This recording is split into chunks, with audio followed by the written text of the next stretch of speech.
প্রতিদিন সকালে হওয়া আমার বাড়ির কিছু মুহূর্ত, মা ভার্সেস মেয়ে। বাপরে বাপ, সকাল 10টা বাজে, কাজ করে করে আমি পাগল হয়ে গেলাম। এই মেয়েটা এখন ওঠার নাম নিল না। এই মেয়ে, এই কত ঘুমোবি, কত ঘুমোবি? বেলা 10টা বাজে, খেয়াল আছে? অফিস যেতে হবে, খেয়াল আছে?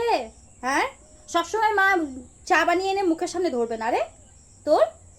শ্বশুরবাড়ি যখন যাবি না, তখন দেখবো কনসা তোর শাশুড়ি তোর মুখের সামনে এসে চা ধরে, তখন এই মায়ের কথা মনে পড়বে, বুঝলি?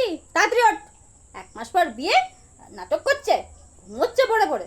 উঠ, তাড়াতাড়ি ওঠ। মনে হয় না রে মাকে একটু হেল্প করে দিই সকালবেলা উঠে? সেটা তো মনে হবে না। ঘুম থেকে উঠবো, লাট সাহেবের বেটা একদম। ঘুম থেকে উঠবো, চাটা খাবো আর চলে যাবো অফিসে। দেখবো দেখবো তোর শাশুড়ি তোকে কত করে দেয়, সেটা আমিও দেখবো।